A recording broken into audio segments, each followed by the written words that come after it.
All right, let's get started. So, is everybody able to see the slide? Yep. I can see it. Like, and I'm trying to. Oops. Oh, sorry. So, I I put wrong slides. I need to switch to another. Sorry. Um,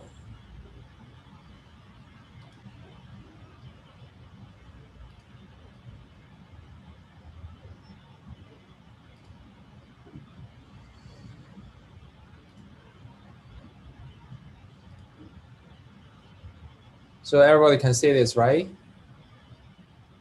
Yep. And I'm just tentatively switch the slides for test. All right. So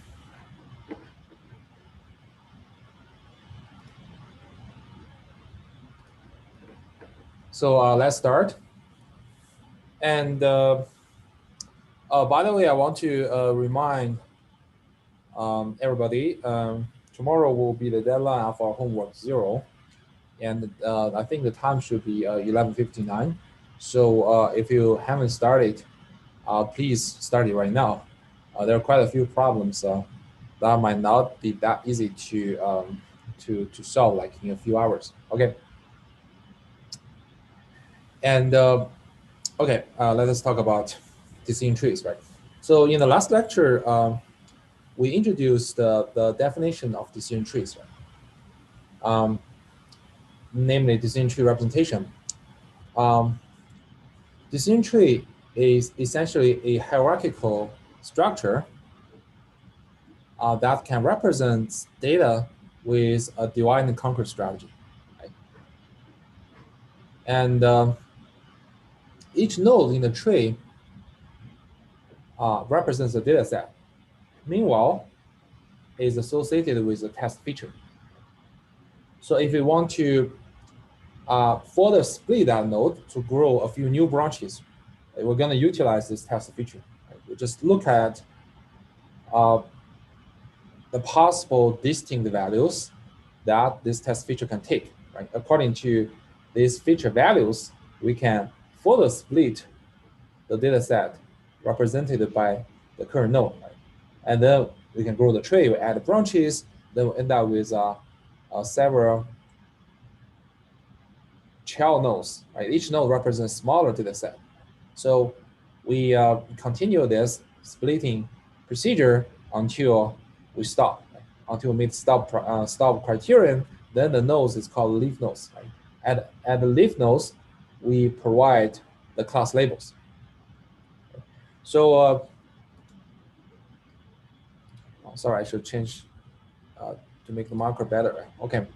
So the general idea for decision tree learning is essentially to create a decision tree that can represent the training examples. So we walked through uh, a concrete example, right, to manually build out a decision tree from scratch, to feel like what is the decision tree construction, growing, and so on, right? So I want to quickly go through this example again to refresh your mind. So suppose we have collected a set of ships, right, with colors, and we want to predict the class of those ships. We have three possible labels: A, B, and C. Okay. So so Jonathan, I first of don't think all, that your slides are changing again. We're still on the slide that says what are decision trees. okay. So let me stop it and do it again.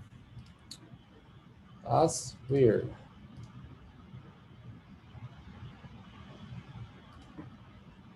Can you see it now? It says that you're sharing, but it hasn't started yet. It's taking a minute to load. Okay. Yeah, let us be. Let us wait for a while. Does it show up? No. Oh yeah. Come on, what's the problem? Okay. Oh.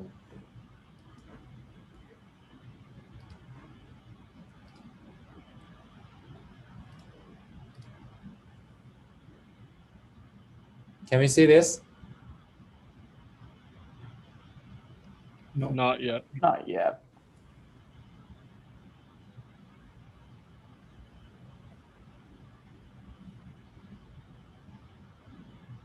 Still white screen.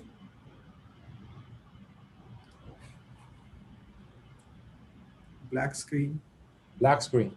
Yeah. Now Oh, it's no. Oh, it's coming now up now. Oh, now it shows up. Yep. Okay. Does it move? Yes. yes. Okay, nice. Come on. What's the problem with Zoom? Okay. So so let us look at this example, right?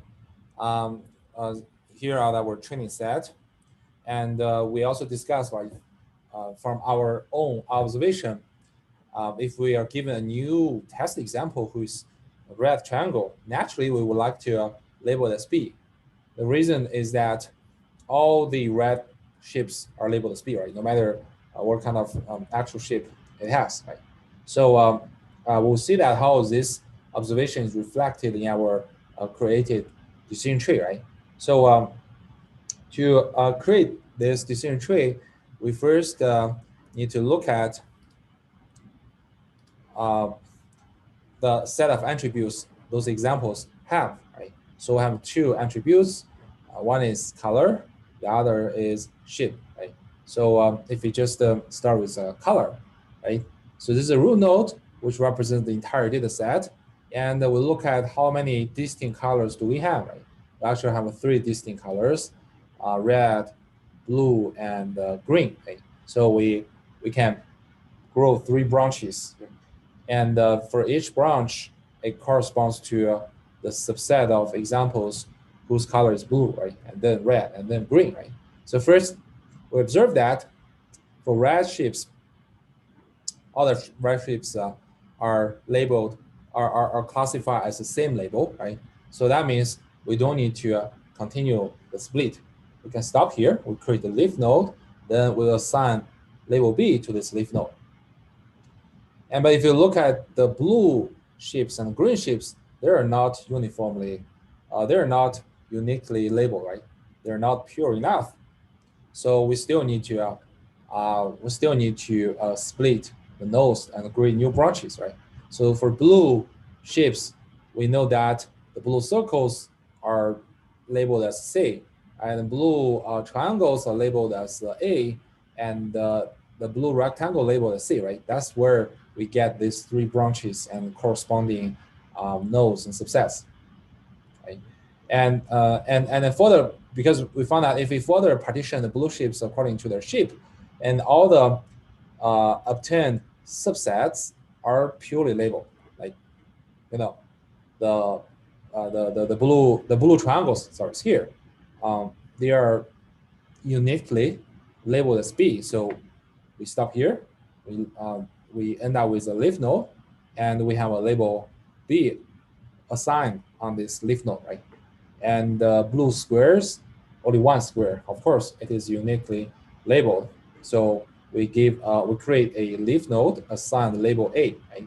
Blue circles, unique labeled as C. So we create leaf node assigned C. Right?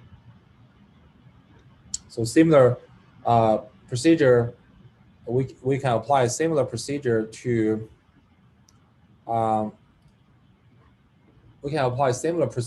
the green shapes, right? So we have green squares, along this line, and which have the same label B for all the examples. So we create a leaf node with label B. We have a circle, green circles, which are purely labeled as, sorry, here's label A. Then we create leaf node with the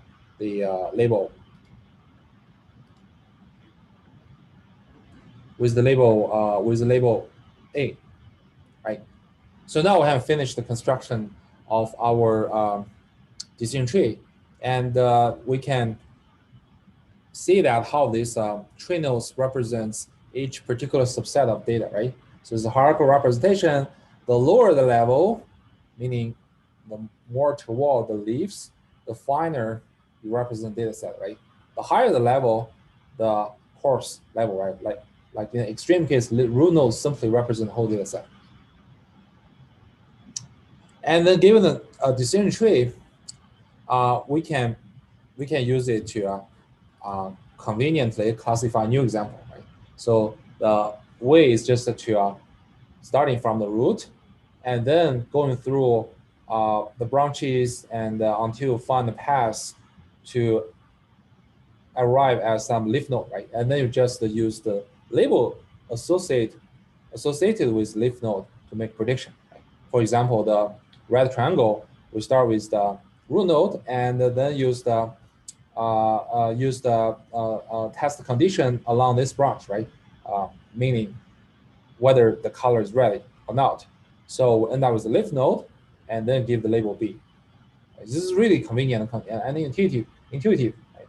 But then we'll talk about a problem of our manually created tree, right?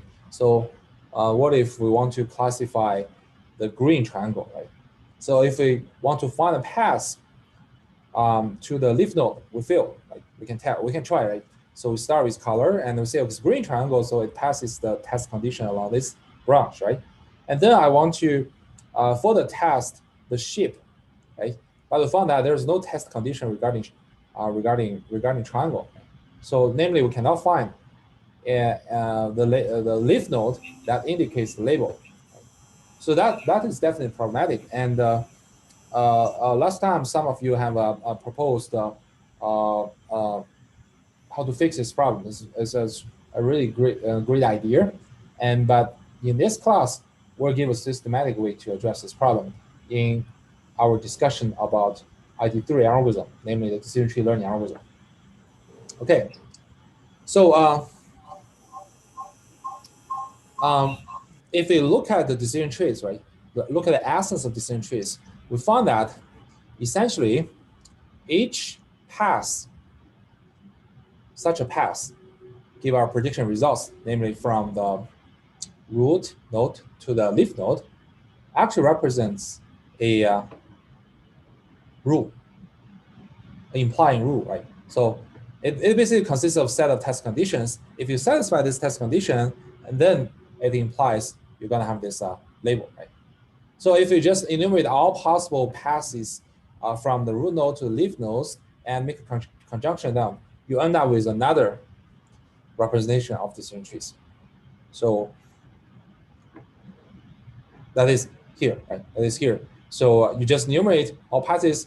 If color equals to blue, shapes is triangle, then you give label B. If color equals blue and shape equals to a square, you give label A, and etc. So every path from the root to leaf is rule. Right? So the full tree is equivalent to the conjunction of all the rules. So this is another wheel of decision tree representations. I want to mention that this is actually a very intuitive and very close to human the way human being like classify problems and observe the practical examples, right? So when we think about problems, we naturally want to partition examples into different classes, right? Different clusters, and then partition them. We give some kind of hierarchical structure. Then for each hierarchy, we're trying to give some kind of rule, heuristic rule to determine what we're gonna do in the next step. Right? So this is very similar to the human beings decision procedure. Right? So from the example we have seen so far, we see the outputs are discrete categories. Why? Because when we stop growing the tree, now is a leaf node, right? We found we require that at the leaf node, all the examples must have the same label. Right? So naturally, you need to assume the outputs or the labels are discrete. Right?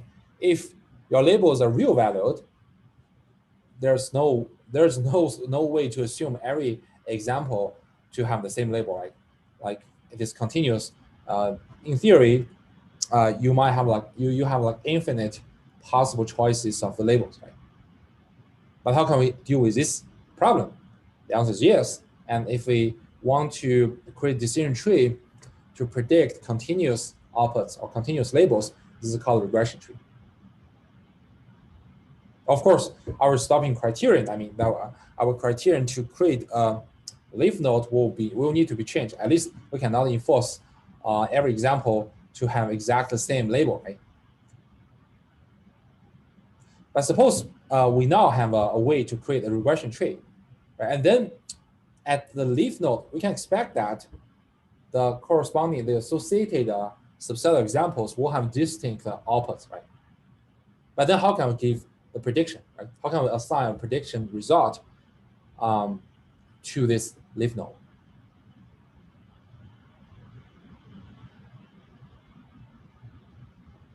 Any thought? You could make multiple trees and then average the output that you get from each one. Oh yeah, that's definitely one possible choice, right?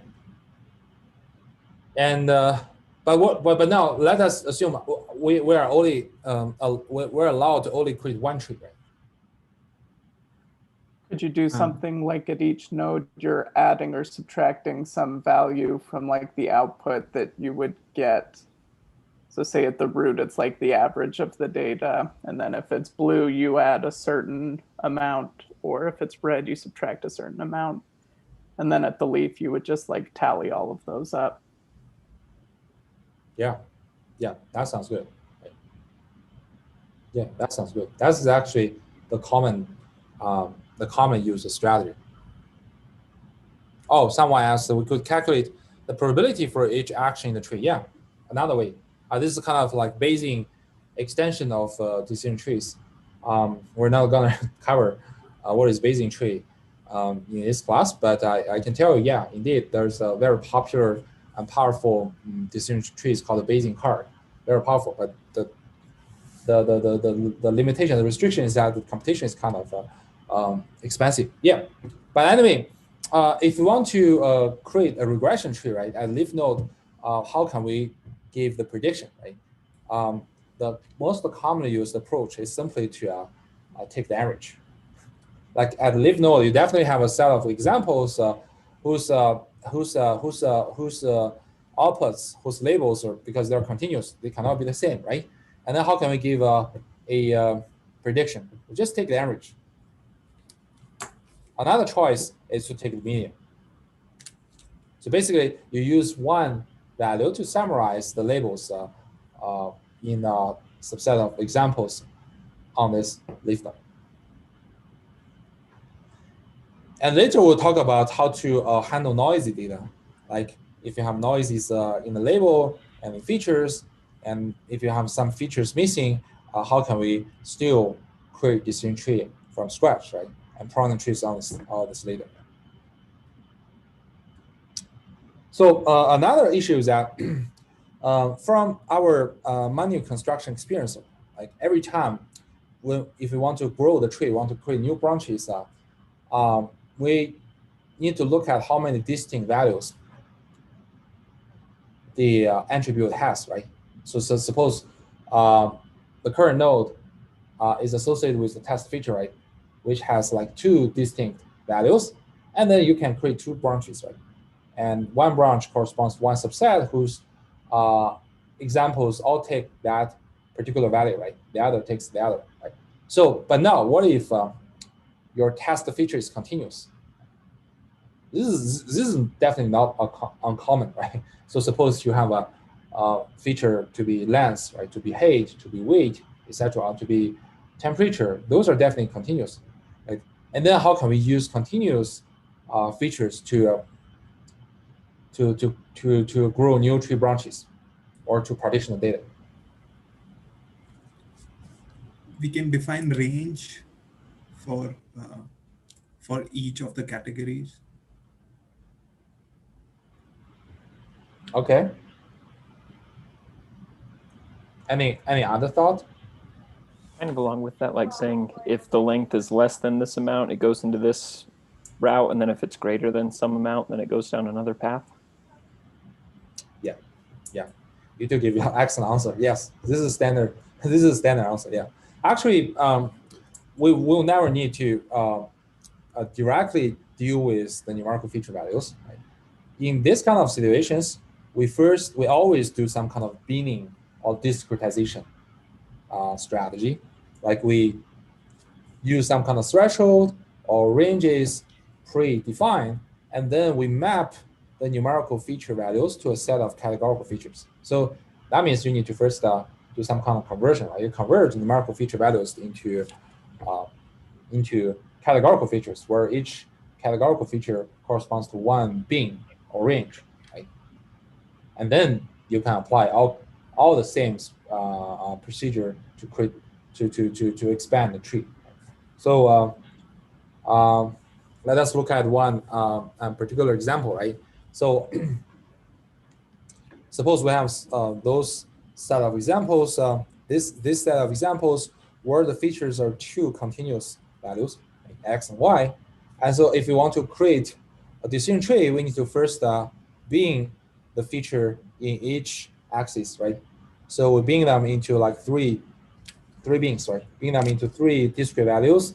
So the x value is mapped to like x minus one between 1 and 3 and bigger than 3, right? Y is mapped into three bins like less than 5, between 5 and 7 is bigger than 7, right? So now I'll leave you an exercise to create a decision tree according to these bins by yourself, right? Here I just I show the final example, the final tree we created from this discretized features. Right? So you can see that associated with each node becomes some categorical feature. So if x is less than 3, you see that again, we're going to partition the data set into two parts, right? The left-hand side and the right-hand side.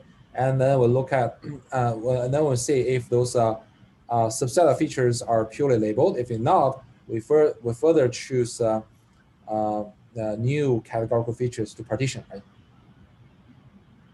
So before we had like one feature per layer of the tree, whereas here we have like x is referenced 2 times on 2 different layers of the tree, right?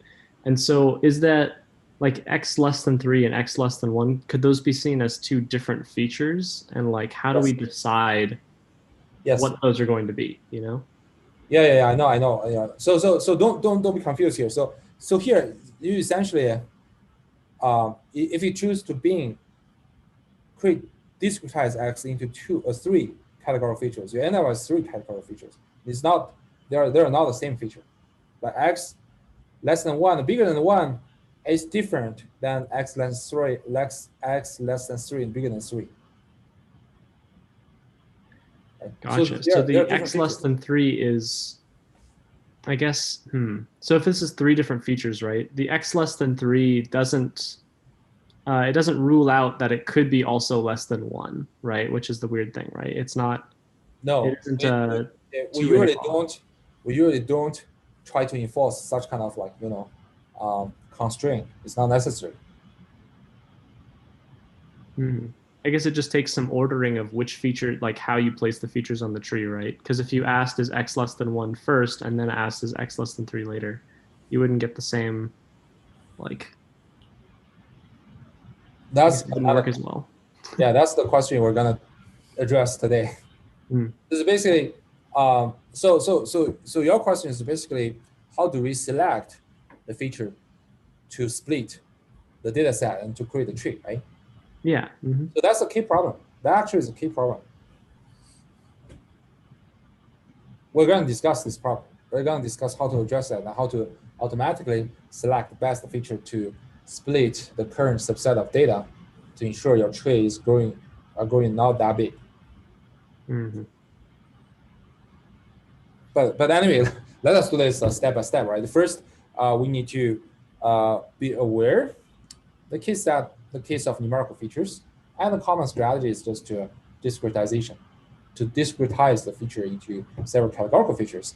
And usually, we won't try to build up some constraint or take advantage of their relationship. We just will them as like independent features. x less than 1, x bigger than 1, x less than 3, x bigger than 3, x between 1 and 3, 3 different features.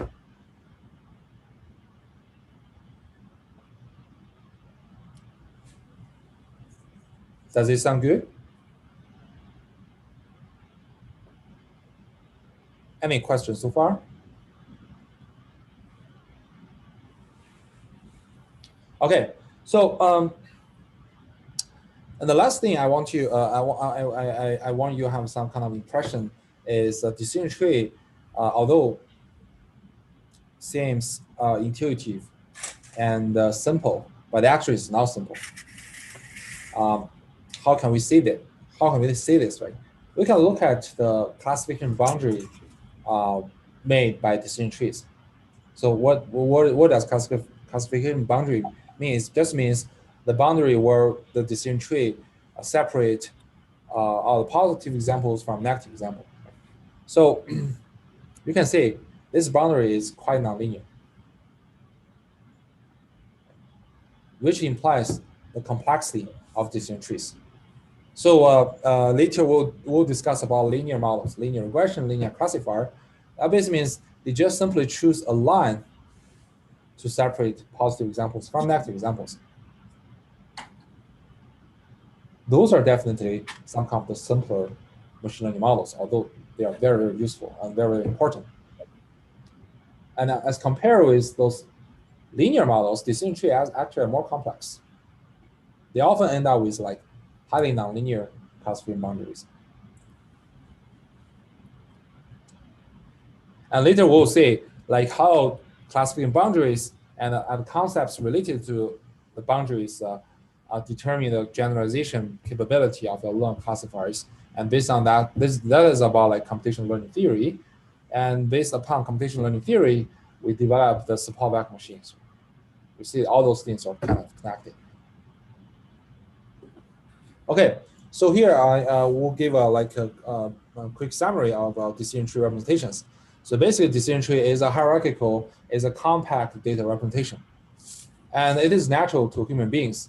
Like if you think of your own procedure to make decisions, right? You think of like if you want to take a survey, you're asked a set of questions in hierarchical structure. Those kind of hierarchical structure in psychology, in human decision procedures, really ubiquitous.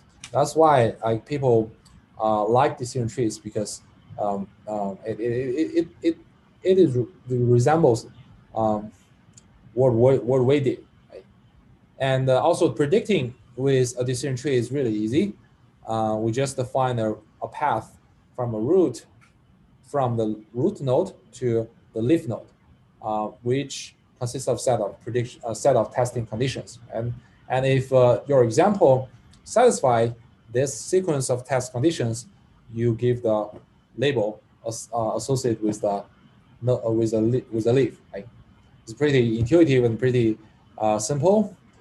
And the last thing you should be aware is that clearly, given the data set, we can have many decision trees to represent the same data. Why?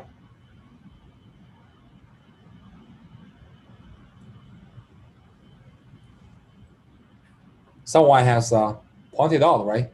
So it relates to how you choose the order of the features to split data, right? So if we look at this color shapes data set, right? So in our previous example, we use we try to split the data set with color, right? And then with shape. So now if we switch the order, we first use shape to split the data set and create the tree nodes, and then use color. Do we end up with the same tree?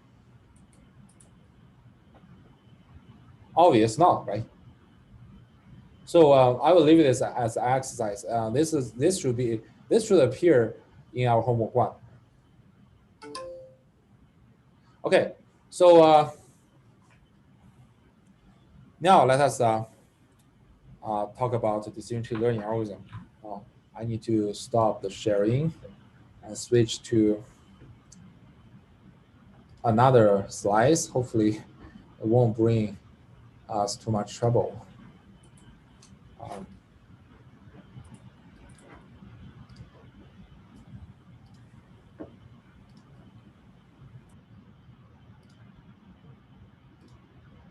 So can everybody see the slide? And let me choose the play mode. Everybody see this? Yes. The slide is playing. Yes. Okay, great. Okay. So now let us look at the decision tree learning, right? This is a major focus of our lecture today. Right? So we'll talk about, oh, sorry, I need to switch to this better looking marker. So we're going to talk about this ID3 algorithm, which is the classical decision tree learning algorithm developed about 30 years ago, 3 decades, right? But it's a kind of like foundation for decision tree learning and also the foundation of many variants of decision trees. I mean, the modern version of decision trees. Oh, someone asked me, when will the assignment 2 be posted? Well, probably tomorrow or probably next Tuesday. But we're ready to practice our decision tree learning, practice our decision tree, and you're gonna implement ID3 algorithm and test it on real data set and examine the performance. Okay.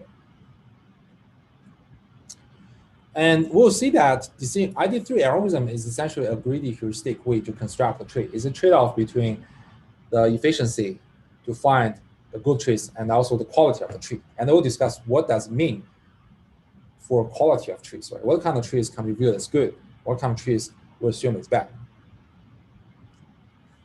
Okay, so but before that, let us just share a brief history of decision tree research. So this is a very, very classical topic. So the origination of decision tree comes from psychology, 1960s. So you see that it was born to connect to the study of human beings, right? And then Quinlan, he's a pioneer in machine learning. He developed this ID3 algorithm, which we're going to discuss today, with the so-called information gain heuristic on late 70s. Right? At that time, they called the machine learning as expert system because on late 70s, the expert system is kind of a buzzword. It's as popular as the deep learning or artificial intelligence today. Right? And then later, 3 people, I think one comes from IBM, right? The others from like a statistics department. They developed this called classification regression trees. They unify the algorithm to build up decision trees to predict, to classify and regress. Right? This algorithm is called CART. And in the 1980s, there's kind of like very hot for decision tree research. A variety of improvements was proposed during that time, like how to deal with noises, how to handle continuous attributes, how to address missing data, etc. Right? And in early 1990s, Quinlan updated his ID3 algorithm, which is called C4.5, which is we can find some open source implementation in C4.5. It's more robust than ID3, but the key idea is the same. And then C5, C5.0. This is a commercialized version of the decision tree learning, and the algorithmic details was never released. And then with the progression of machine learning research, people found that we have an even smarter way. We have a smart way to combine a set of decision trees. They can get even powerful machine learning learners. Like those strategies called boosting or bagging, which we're going to discuss after we finish the decision tree topic. Okay, so in order to discuss the algorithmic details, right, we want to introduce some particular task, right? Only when we see this task, we see how each algorithm step of ID3 is executed, right? So our task is to learn a classifier to predict whether I'm gonna play tennis outside today, according to the weather conditions.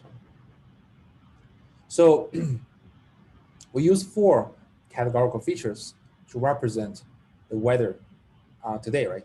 Outlook, temperature, humidity, and wind.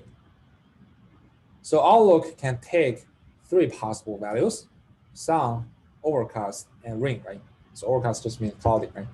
And temperature represents the level, the level of temperature, right? It's hot, it's mild, or it's cool. Right? And humidity level, it can take 3 levels: high, normal, and low. And wind level, 2 possible values: strong wind and weak winds. Right? So this actually defines our instance space, right? Each instance is a 4-dimensional feature vector: outlook, temperature, humidity, and wind. And our label space is binary, because our task is binary classification. So I have 2 labels: positive and negative. Positive meaning I'm gonna play tennis outside. Right? Negative meaning I decide to stay home. Right? So then we also assume we have collected a set of training examples. 14 examples represents the weather conditions and my decisions in 14 days. And for convenience, we just use the capital first letter of the feature name and feature value to, to represent data. Right? F, sunny; O, overcast; R, raining. Right? O just means outlook. Right? So let us look at the result if you run ID3 algorithm. So it will end up with this decision tree. You see that this ID3 is a recursive procedure which builds decision tree from top to the bottom. Okay, so this is a basic setting. Any questions so far? Everyone is good, right? Okay, so now let us look at the algorithmic details. Right? So basically, ID3 is a recursive algorithm. So what does recursive algorithm mean?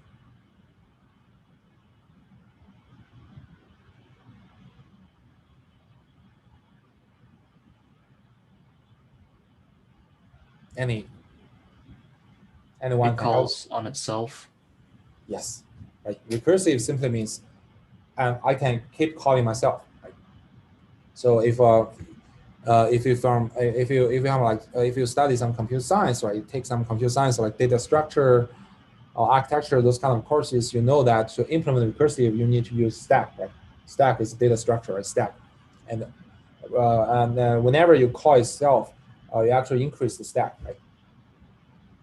So ID3 is a recursive algorithm, starting with the original data set and some root node, and the entire set of attributes.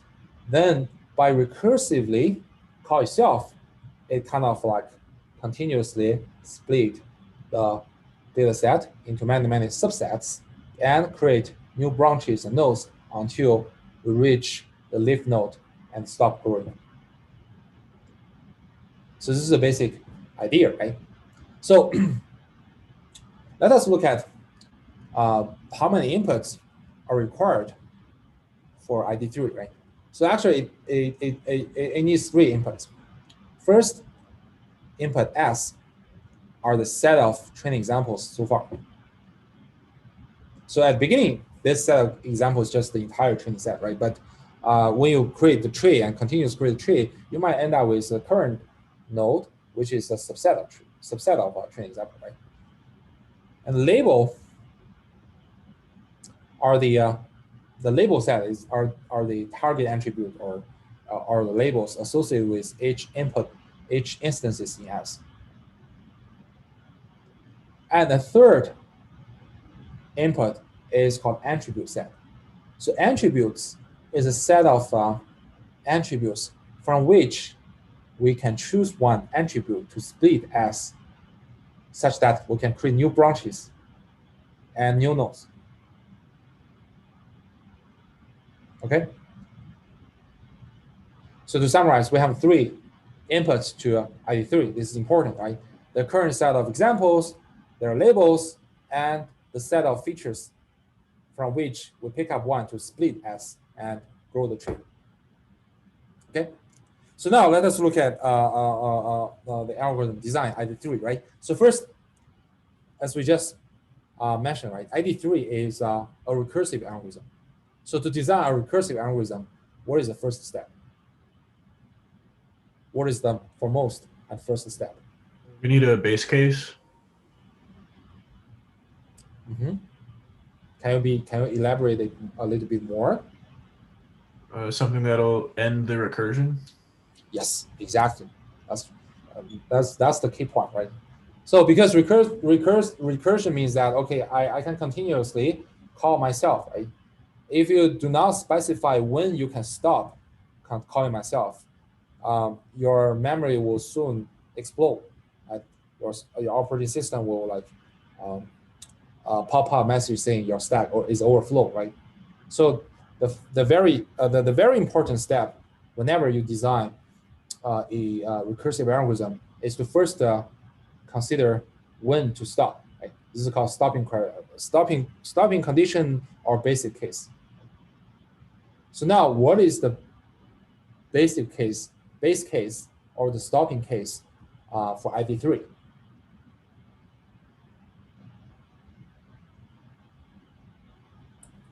That it should go over all the attributes for an example. There are what? That it should go over all the attributes for an example. Oh yeah, this is definitely one stopping condition. You're meaning that if we don't have any attribute in the attribute set to split the data set, we have to stop, right? And what else?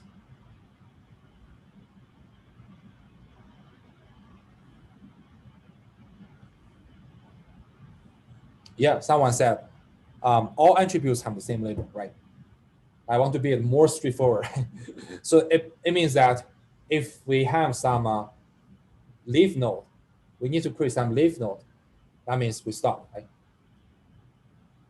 And when do we create leaf node? As Mario said, right? All attributes have the same label.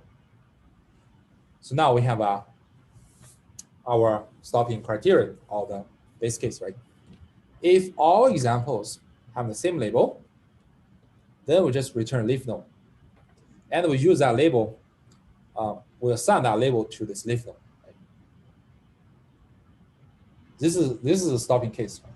And that means we will never group or create new branches, split the data set anymore. And under this case, if your attributes are empty, right, then you return leaf node with most common label. So it's not under this case, it's a separate case, right? So this is just to cover what you said, what you guys mentioned. You guys mentioned another stopping case, right?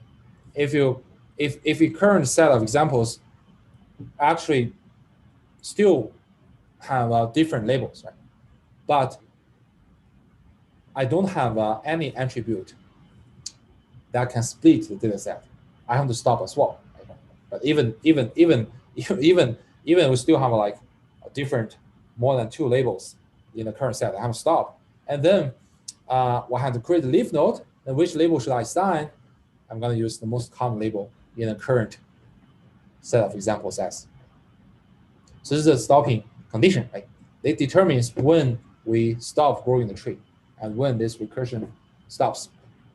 Other than that, it means, okay, we can create new node, we can grow branches, we can keep call myself. Right? So otherwise, first I'm gonna create a root node for the tree. So the root node is not the global root node. It's just the root for the subtree. Remember, you're actually, each node in your decision tree is the root for the subtree. I mean, starting from that node, right? So we create a root node for the subtree.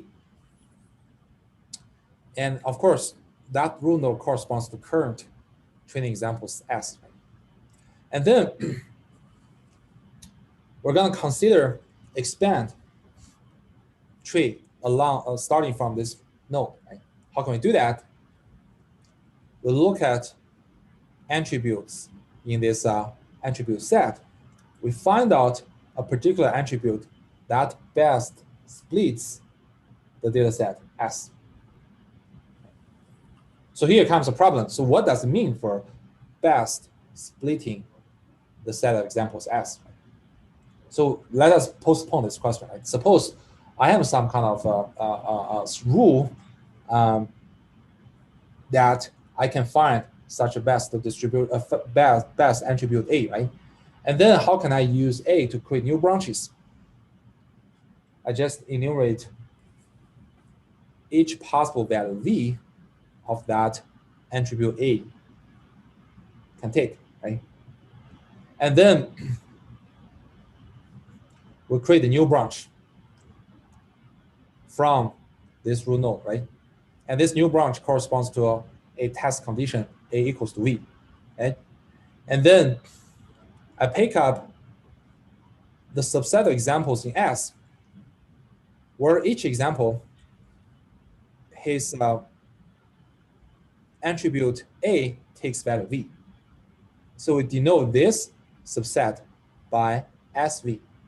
So basically, SV includes all the examples in S whose attribute A takes value V. Okay, so we got SV, right? And then you can imagine what's the next step. What's the next step?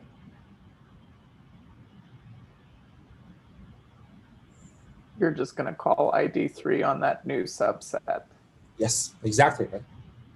Exactly. Right? So, but before we call that, we should be cautious, right?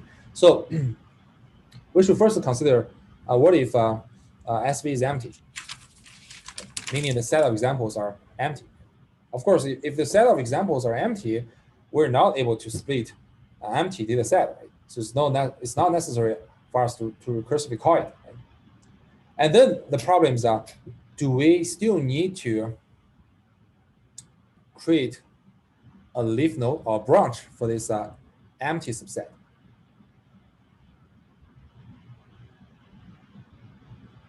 The answer is yes, and it's very necessary. Right? So if for a particular feature value V, the corresponding subset SV is empty, we're going to still create a node, but this is a leaf node, and we'll assign this leaf node with the most common value of the label in S.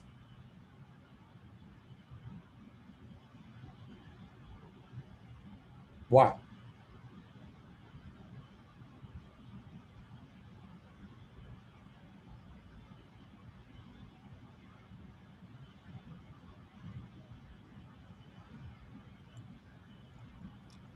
I think it's because if we're going through the decision tree, we have to end up at a leaf node, right? So there has to be a leaf node we end up on. Yes, exactly, right. So now I want to link everybody to the back case we just mentioned. Yeah, we're manually created decision tree, right? So this tree is just created by our hand, right? And we found a problem, right? We found a problem if we want to predict label for a specific test example, green triangle, we failed because we cannot find a path from the root node to any leaf node. If we go to green and here, we cannot find a test branch indicating your shape is triangle. The reason, I mean, is essentially because this SV is empty. Right? If you for the split, the subset here, right, according to the shape values, and you find that no training examples in this subset takes shape to be triangle. And when we manually created this decision tree, we just ignore these branches. That's why later when we predict this label for this green triangle, we fail. But if we supplement this branch, we won't have any problem. Right? The only issue is that what kind of label should we assign for this leaf node? Right? So obviously, an empty set of the training examples doesn't provide any useful information, right? So we need to reuse the information from its parent. So just look at the most common label here and use that as label for the leaf node. Does it make sense? I'm actually a little confused on that. So you're saying use the most common label from shape for the triangle? Yes.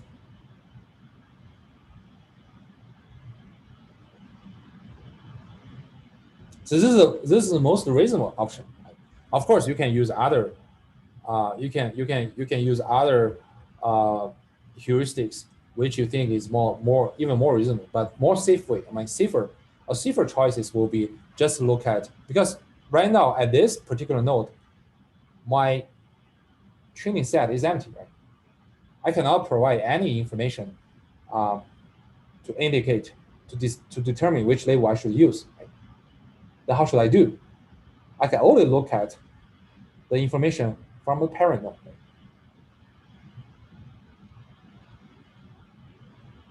And then the safest choice will be the most common label here, right? And assign here.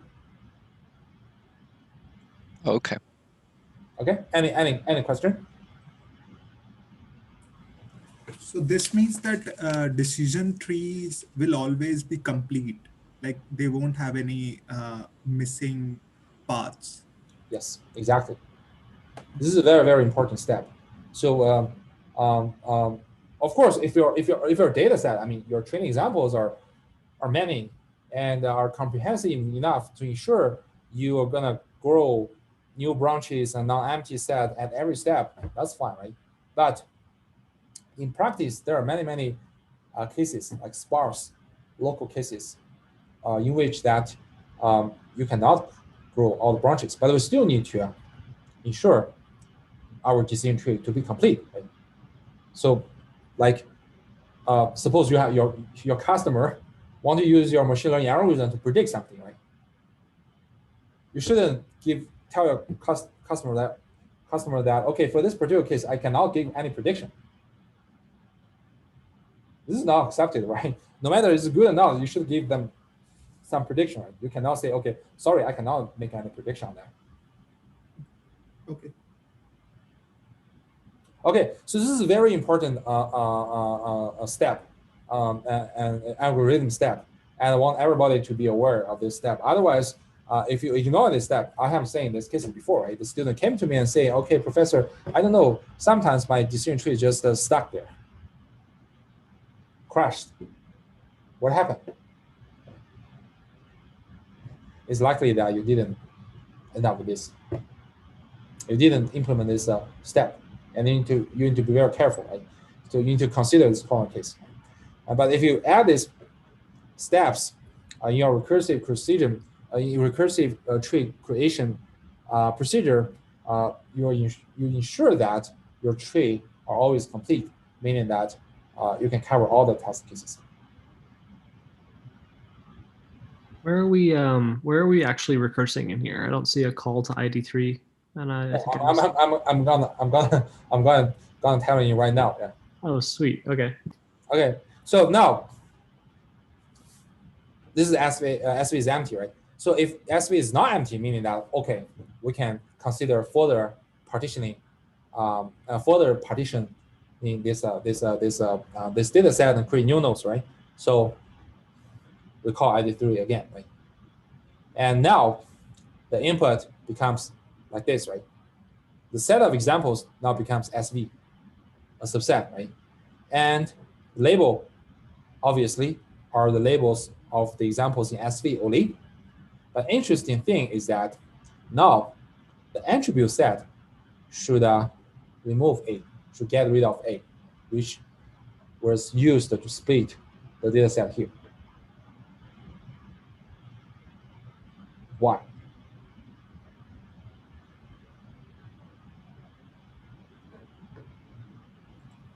It wouldn't make sense to like check for shape twice, and so that you need to get rid of that so you don't repeat the same steps. Yes, exactly, right? Remember SV, all the examples in SV whose attribute A takes the same value V, right? So even you include A in your attribute set to split SV, you cannot split, right? How do you split? All the examples take the same value, right? You don't have like another you don't have examples to take different values to partition the data set, right? So if you use A to split that, you cannot split. So we need to exclude that.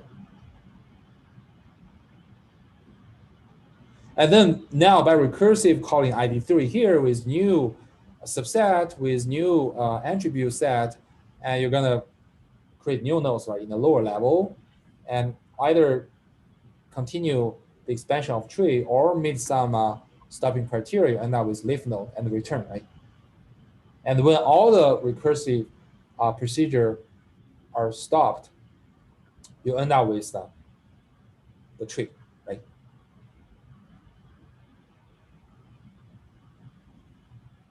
Okay, this is the whole algorithm steps. It's really concise, right? A few steps. And if you correctly implemented this ID3 algorithm, you are able to quickly build up a decision tree out of some data. Any questions so far? So if the number of attributes, we know the number of attributes and what kind of different values they take, then the height of the tree is fixed, right?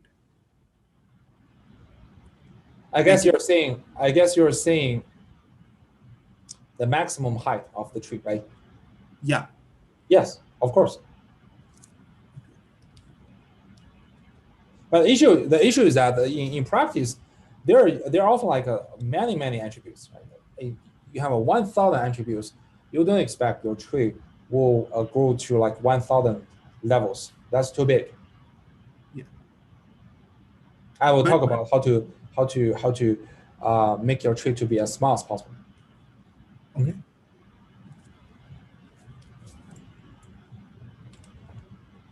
Any other question?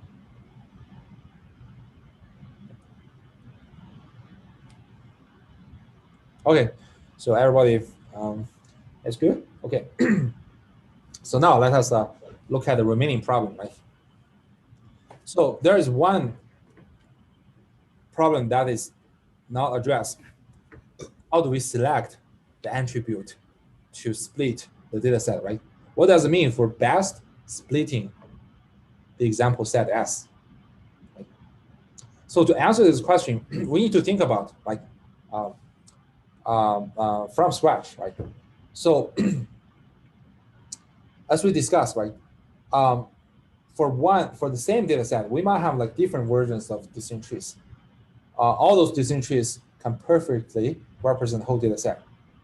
A natural question would be, how do you select the best decision tree? Right? What kind of decision tree should be the best? So here, our goal is to have the decision tree to be as small as possible. And this is a practice of the so-called Occam's razor. So what does Occam's razor mean? It basically means a kind of like philosophy. Like suppose I have some kind of phenomenon, like I'm saying sun was covered by ellipses, right? I'm saying ellipses. I might have like dozens of theories to explain it. Right? I can use scientific theory. I can use, there's some God there. they're angry, so that they cover the sun, and as a punishment for human beings, so you should beg for pardon, etc. Right? You have all kinds of theories to explain that. And now there's a question. Right? There's a question. Suppose I have like 10 models. Each model can equally well explain this phenomenon. In machine learning area means each model can equally well fit the training examples. Then which model should we select? Which model should we rank as the best? The one that generalizes to a test set. Like Yeah, of course. Should, if you know the generalization ability of each model, definitely we can do that, right? But in many cases, actually, we do not know, and we do not have the resource or capability to test the generalization capability, right? So like take the ellipsis as an example, right? I cannot run another ellipsis and to test if my own theory works or not, right?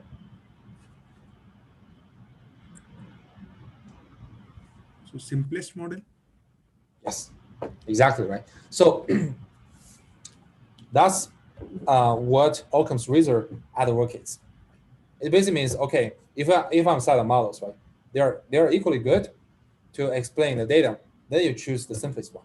You choose the one that has the smallest hypothesis, that is the simplest in whatever aspect.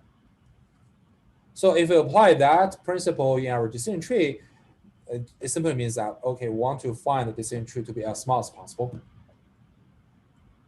At the same time, of course, we need to well represent data, right? But if if you want to really find the optimal decision tree, right, and the smallest decision tree that well represent data, the computational cost will be really, really high. This is an NP-hard problem. You have to do the combinatorial search over, the orders to split the data set and create branches and so on, right? So in practice, will never be feasible to do that. Right? So that's why the ID3 algorithm choose the recursive procedure. Every time, once we identify the previous nodes and the splitting features, we're fixing them. We only try to best split the remaining data set and create nodes and so on. So this is essentially a greedy heuristic search for these small trees. Because at the beginning, when I identify on the root node which feature is best, I will never go back to change that again to see other possibilities. I just fix it, and then we look at the second best feature and to split the data set, right? And then I fix the first and second feature, and then we use the remaining feature to further split the data set, right? So it's definitely a greedy algorithm, right? And of course, I mean, oftentimes the greedy algorithm won't guarantee an optimality, but good thing is it's very efficient, and the resulted tree is not bad. It's really close to the global optimum.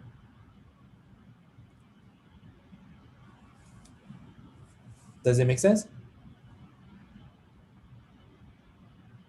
So then the question becomes like, what kind of like a greedy principle should we choose, right? This is reflected in our choice of the attribute A. Right? What does it mean that an attribute that best splits S? So, so basically the idea is to find a feature such that after splitting the data set with a feature, the purity of the splitted subsets increases most, right? So you can imagine every time I just try to find out the best feature, such that after using that feature to split the data set, the labels in different subsets are purer than the other choices. You can expect that, okay, we don't need too many steps. We can reach the leaf nodes, right? The leaf nodes, the data set assigned on leaf nodes are the purest. all the examples share the same label. Right? That's the idea. We can look at this concrete example, right, to reinforce this heuristics. So consider we have a data set with two blown attributes, right, A and B. So here are distribution of these examples, right? A0, B0, 50 negative examples, A0, B1, 50 negative examples, A1, B0, 0 examples is negative, right? A1, B1, 100 examples, all the examples positive, right?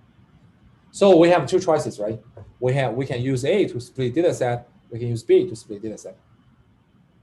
And then we can look at after we use each feature to split, what's the change of the purity, right?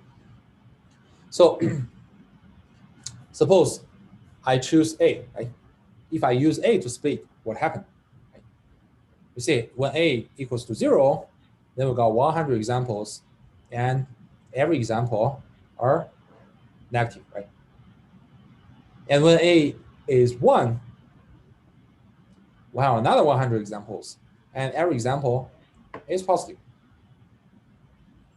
So basically, we can say if we choose A, our purity increases to the maximum, right?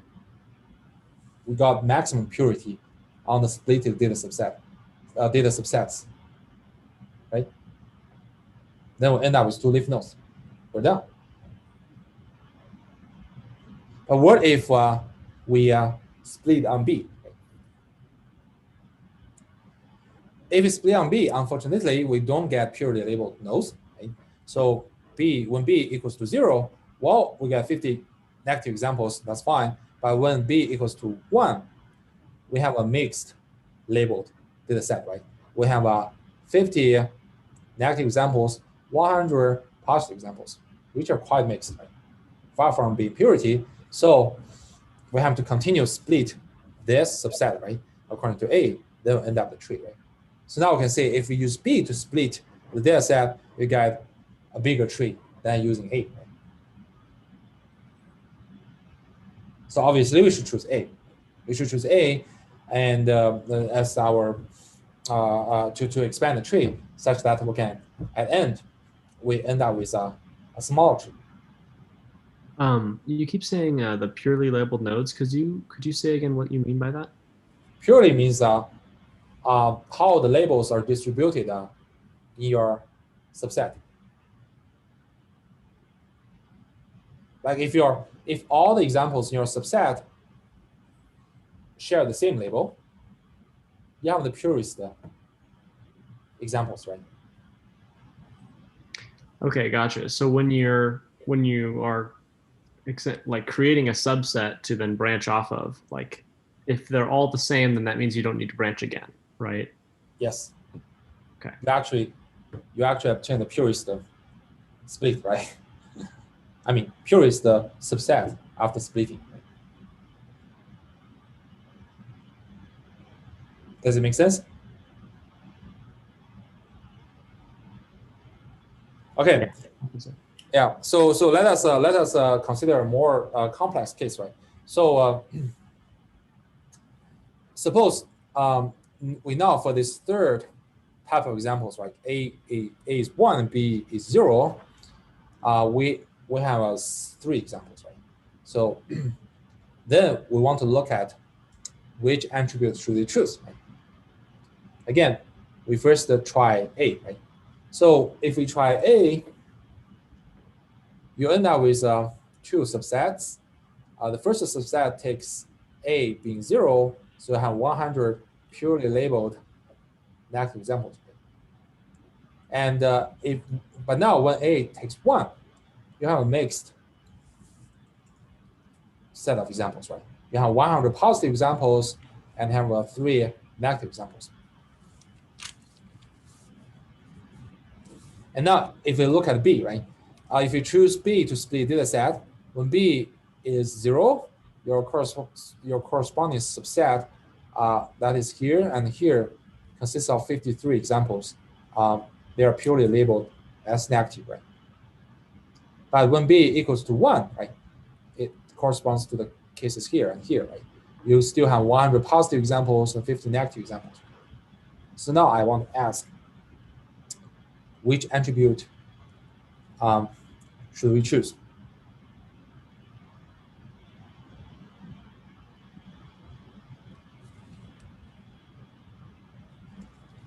Any suggestion? Any thought? A, Why? Why?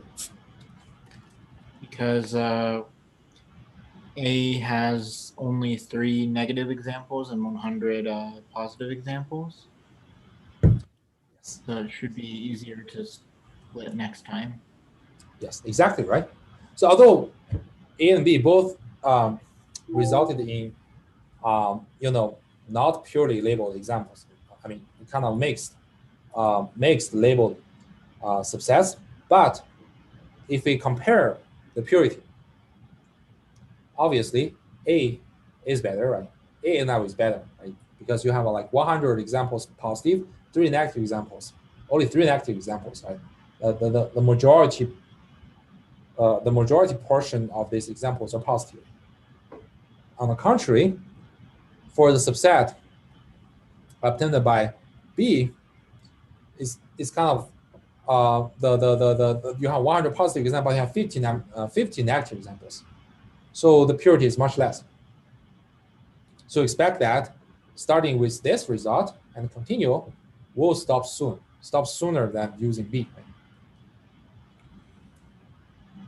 But the height of both these, like the final, these graphs will be the same. So it shouldn't make any difference, whether the label data is a bit skewed on one side, because the height is same for both. Oh yeah, you're right. I mean, for this simple case, yes. But consider that you have a bunch of other attributes, like A, B, and C, and D, and E, and F, like 20 features. Right? Okay. And then you pick up a feature and you want to expand your tree accordingly. And we intuitively want to choose the one right now give you a pure labeled subset. Right? Okay. Yeah, because when we're building the tree recursively from the top down, we don't know what the final height of the tree is going to be. So we want to like maximize the probability that it'll be shorter. Yes. It's kind of like the idea like that, but we won't say it's maximize the probability. It's just like, well, you can see that it's maximize some kind of chance, right? We believe that, okay, we start with a more purely labeled subsets, we can end up stopping, we can stop the tree growth earlier. So you get a smaller tree. What if we randomly choose, using this heuristic, we will get a smaller tree. But if we randomly choose each heuristic at each equivalent root, what is the probability that we'll end up, will that give a decent enough graph? That's an interesting question. This is actually related to the ensemble learning, which we'll discuss later. Like you random pick up a subset, and then you pick up the attribute and split data set. That is mainly used to increase the diversity of small trees. And if you can combine a set of diverse trees in ensemble learning, you will have a higher chance to get even powerful ensemble model. But if you just look at a particular tree construction, a random pickup attribute is not a good choice. It usually leads to a much larger tree, and then later we'll see that the much larger tree actually end up with bad generalization performance. This is called overfitting. Okay. Okay, so now we kind of have intuitive recognition, right, about what kind of attribute should we choose, right? But then the problem is that we should have like quantitative measure, right? We should have some quantitative measure that can tell us the improvement of the purity after you split data set, right? If you use the particular feature to split data set, you end up with the best improvement of the purity, I mean, in terms of labels, and then you should choose that feature, right? We need some quantity measure. So the measure we use is called information gain. Right? We need to calculate information gain, and then we compare the information gains obtained by splitting the data set with different features. And then we pick up the feature who gives the largest information gain. So to define the information gain, we need to review some concept in information theory, namely entropy. So entropy basically is defined to represent or quantify the uncertainty of some random variables. So the larger the entropy, the more uncertainty of you have some random variables, the larger the entropy of that random variable, right?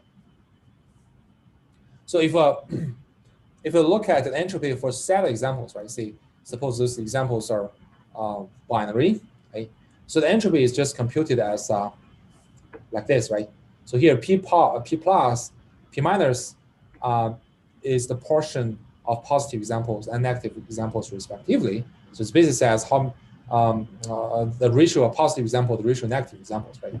So then we can calculate entropy by minus P positive logarithm P positive minus P negative logarithm P minus P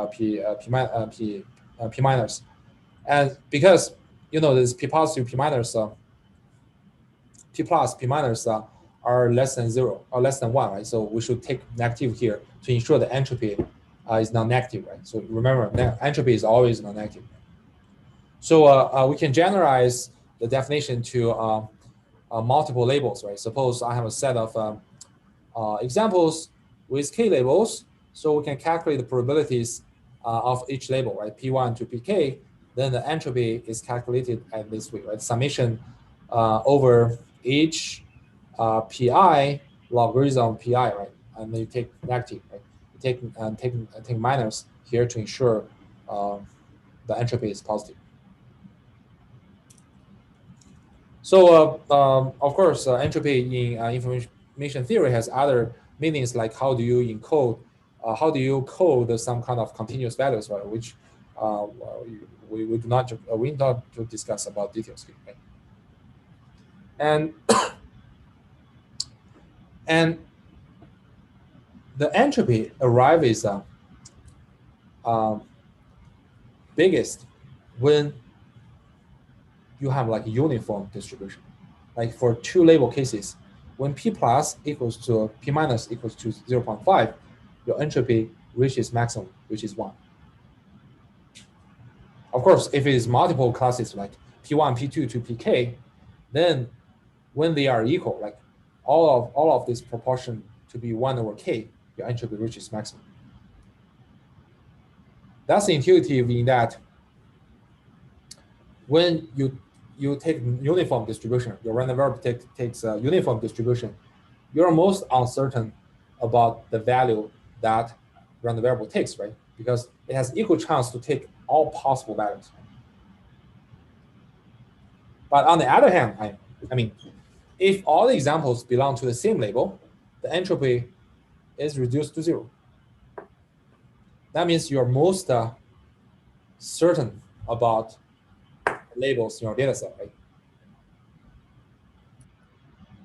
So one thing you need to be aware is that when you take P plus to be 1 and then P minus to be 0, right? And then 0 log 0 obviously is not valid. But here, then we define this to be a limit. A limit means that, okay, if you decrease P minus to 0, and at the limit, this term will converge to 0. That's how we get the 0 entropy when you got P plus to be 1 or P minus to be 1.